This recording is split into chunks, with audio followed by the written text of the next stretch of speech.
ahead. How do I look on my navigations?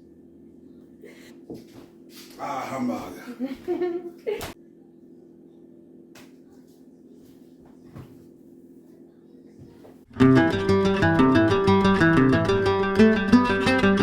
Hi everyone, welcome back to my channel. I am so excited to be here. Happy Friday. It is October. Fall is in full swing. Are you feeling a little confused? A little gaslit maybe?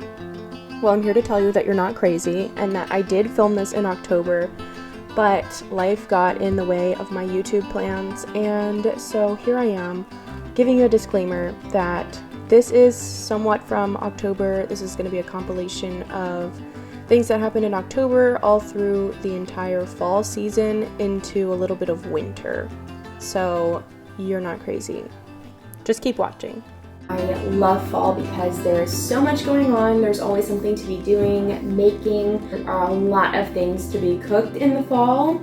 It's crock pot season, soup season, pie season. I don't know about your families, but for ours, fall usually tends to be a busy time because we are usually canning applesauce or apple butters.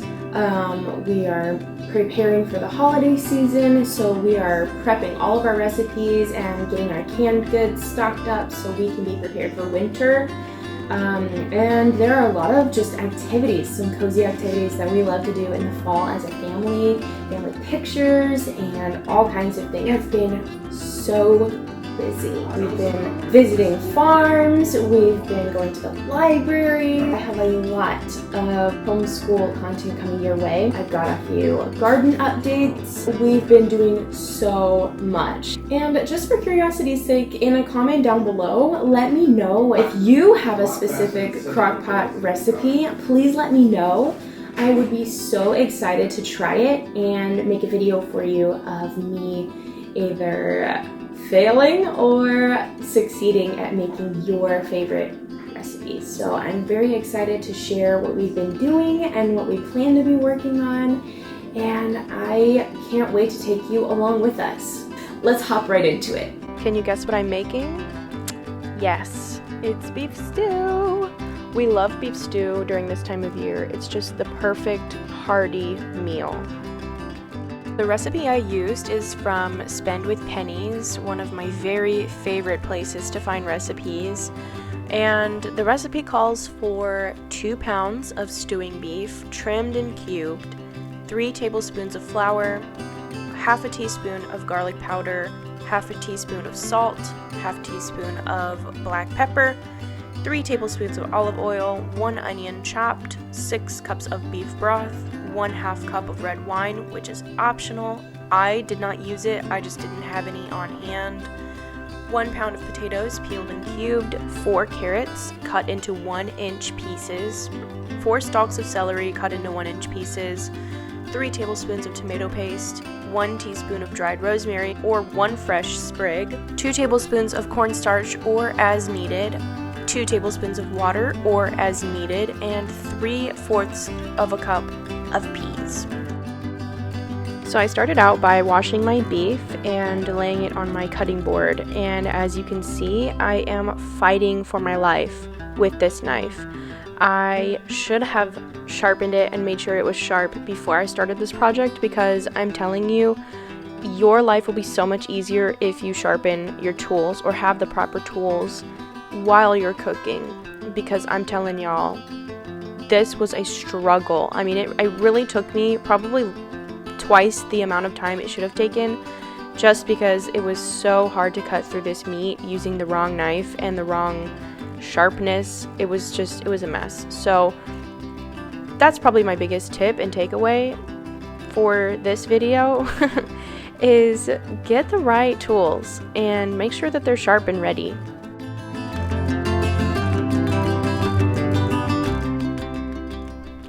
Now, you don't want perfect slices, you don't want to just make it so meticulous, but essentially what you're trying to achieve here is just a really nice thick cube of beef that will just fall apart and melt in the crock pot.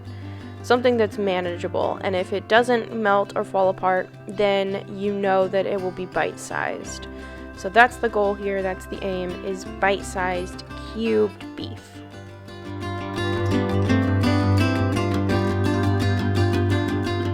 After that step is complete, we're going to get our cornstarch in a separate bowl. Our favorite seasoning, just a regular all-purpose, is fine. Did you see that lid fly? Because I sure did. And just mix those together until it's evenly incorporated, nothing crazy. And throw your beef in there. Just lightly toss it so it can be coated all of the way. Don't get it up your nose, probably. It's not in the instructions, but just from life experience, up your nose is probably not best. So just get it completely coated and incorporated onto your meat, and get your frying oil ready and hot because it's going straight into the pan.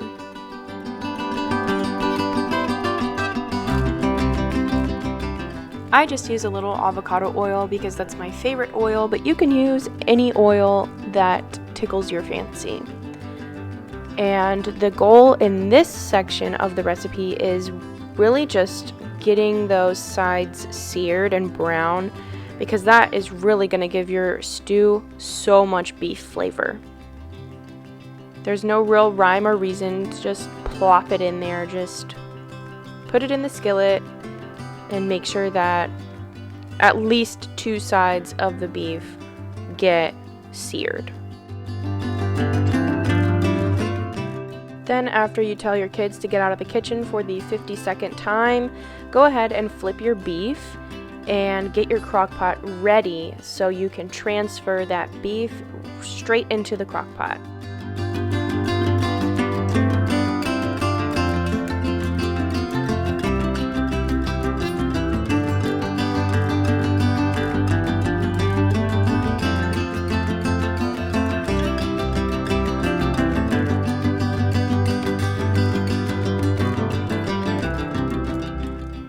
There might be a few stray pieces that are just a little bit stubborn, so you just gotta flip those a couple more times and just tell them like it is, and then toss them into the crock pot.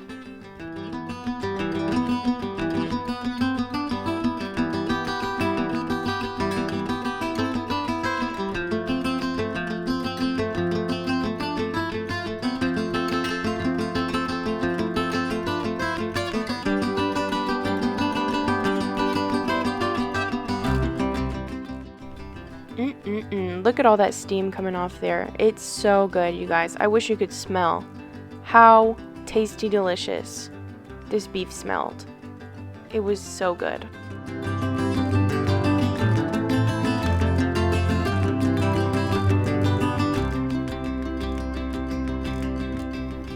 Then you add a little bit more oil, and as you can see, I wasn't able to fit all of the beef the first time into the skillet, so this second go around I'm just finishing up the rest of the beef that didn't fit the first time. Cooking it exactly the same way, just flipping it whenever it felt seared and brown. It'll kind of stick to the pan a little bit, and that's how you know it's going to have that great browning on it.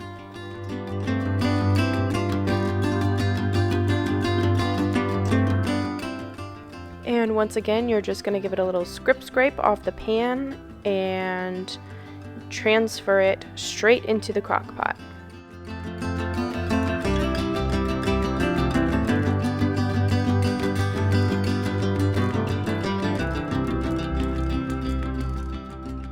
Now, the important thing here is that we're going to leave all of that brown gritty stuff in the bottom of the pan, and you're going to see why in just a minute.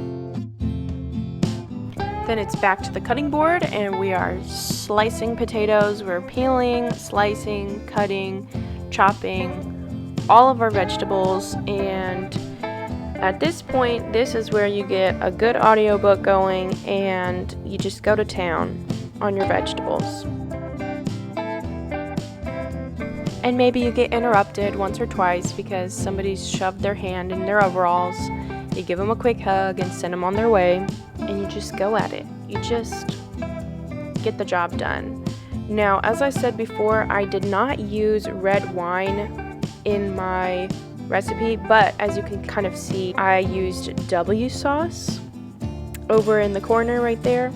By the way, please discuss, how do you pronounce W sauce? Is it Worcestershire? Worcestershire? What is it? I don't really know how to pronounce it just yet, but it always makes me think of this meme.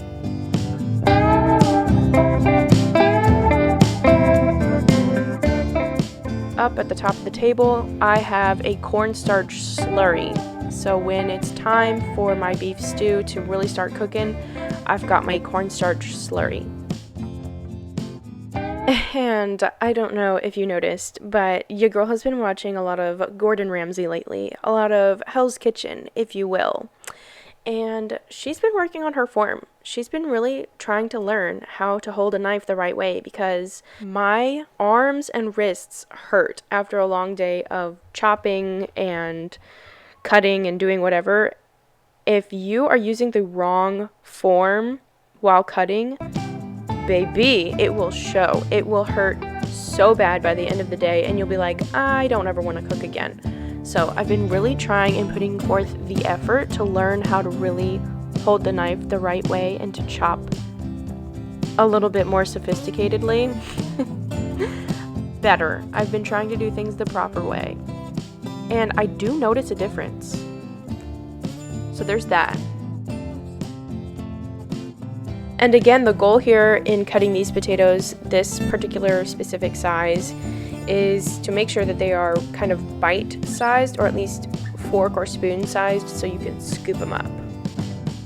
I forgot to mention, but I did wash my cutting board in between uses, so these vegetables are being cut on a freshly washed cutting board. And what's a day of cooking without having to remove sharp objects from your children's hands?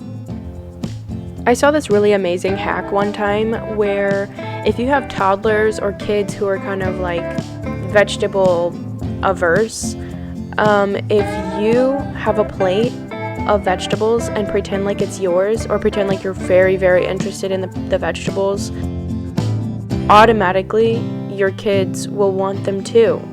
And bada bing, bada boom, they'll get over their weird vegetable aversion. That's not really an actual aversion, it's just they want what you have, and they see that you're not eating the same thing as them. They think that's weird. So, just a hack. Pretend like you're very invested in the vegetables, like they're yours, and they will eat them.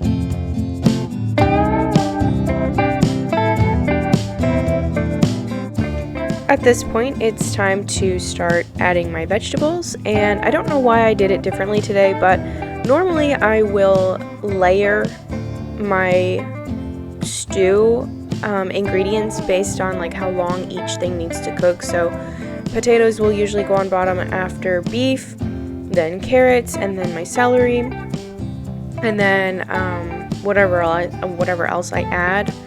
And then I top this off with my beef broth, so it should be enough to cover the top, or at least get almost there, because things will cook down. And then I added my W sauce, my seasonings, and then later on I would add my cornstarch slurry. So after all of that, I just kind of gave it a good little stir just to make sure that all of the flavors are incorporated in there, and then I put the lid on it and let her go to town.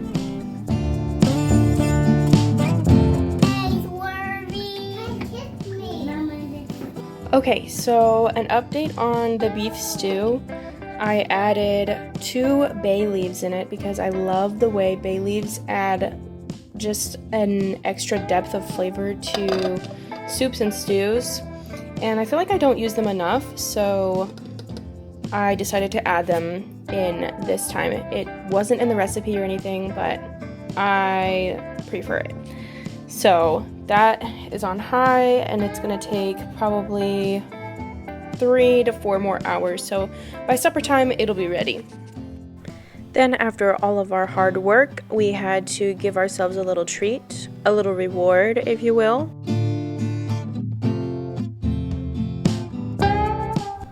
And I want to know if the way I'm making this peanut butter and jelly sandwich disturbs you, because honestly, it used to disturb me.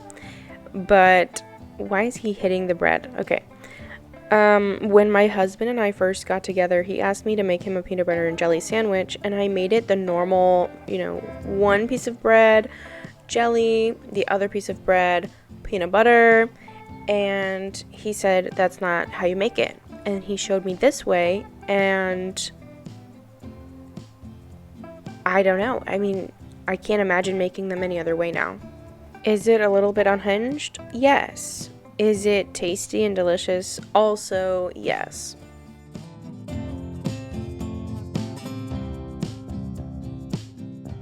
Side note, if you would like to learn how to make bread, like how I make my own homemade bread, I have a video of that up, and I will link it somewhere in this box. And you can learn how to make your own sandwich bread also.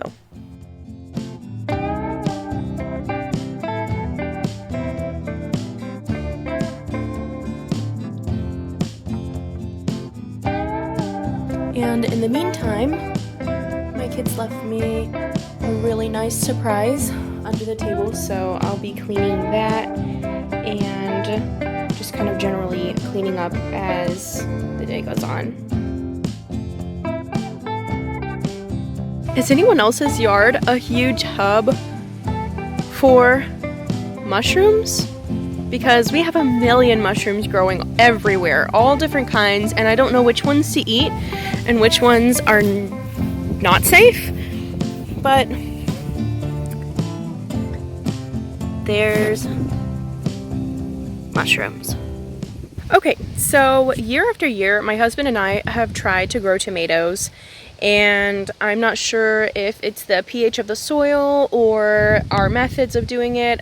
We have been using our raised garden bed, and I'm not really sure if it's a pollination issue, because in years past, our tomato plants will either, the first year they died and withered away, the second year they grew pretty well and they actually flowered, but they never turned into anything. So I don't know if it's a pollination issue, etc., etc. But this year we decided to try something different. So instead of buying our plants from a big box store, the ones that sell seed starts in the spring, the ones I'm talking about. Instead of doing that, we tried to start them from seed at home. That didn't quite work out very well. They withered and died there. That is not an exact science that we have down yet.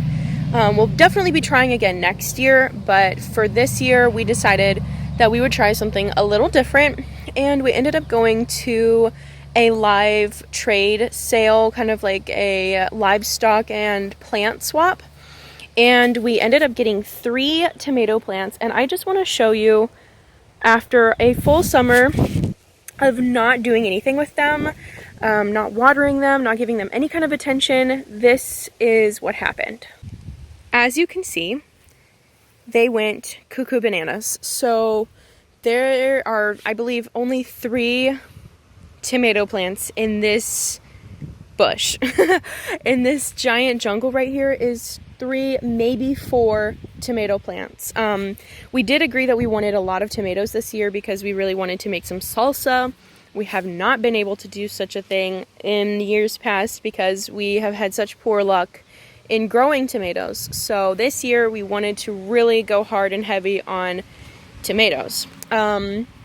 But we ended up not tending the garden or doing anything with it really, because we thought we were moving for the longest time, and so we didn't want to bother with it and then have to move and not get to enjoy the fruits of our labor. So there's a little backstory on that, and why it looks the way it does is because absolutely no one came out here and took care of this plant. So but as you can see, there are a million tomatoes on in this patch. There's a million, but they're all green. I only got about 3, maybe 4 ripened tomatoes when I came and checked on them about a month ago, and they just don't want to turn red. So I'm not really sure what to do with them. Obviously we can make fried green tomatoes, but I kind of wanted to still go with our salsa idea, but I've never had green salsa. I've had salsa verde, but that's something completely different. That's made with tomatillos and some other things that we don't have. So I'm really kind of wanting to try something, but I'm not quite sure what yet.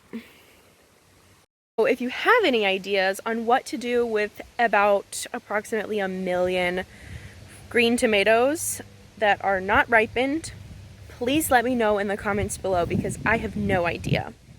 And the second thing I wanted to show you all was underneath our chicken coop. So this is another thing that I wanted to get into was, yes, we did have to get rid of our chickens because we thought we were on the verge of moving, and that ended up not happening. So we still have our coop, and we will probably be filling it back up here in a few months. So stay tuned for that adventure. But I wanted to show you kind of what was growing underneath our coop. So last year we ended up growing potatoes, just some potatoes that we had from the grocery store. We cut the tubers off and planted them, and it actually ended up being very fruitful. However, we dug a few up and they looked kind of sickly and diseased. The leaves on them looked really diseased. Maybe they got blight or something like that, but they did not look good to eat, and so we just kind of left them in the ground, and we weren't expecting it, but they ended up growing a whole new generation of potatoes from the ones that we just left, and I guess they just went back to seed, and so hopefully we'll get some better potatoes this next year. I'm not sure how them being sick the first time will affect the new potatoes. I'm not really sure. I'll do some more research on it. I am not a permaculture genius or expert by any means, so I am not afraid to Google and check things out because I don't know the answers. And that is kind of what my whole channel is about, and why I am making the videos I'm making and why I do what I do, is because I don't know what I'm doing, and it's kind of a journey to learn and grow, and I'm really happy that you're here to learn and grow with me. So that is the update on our pitiful garden.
still going.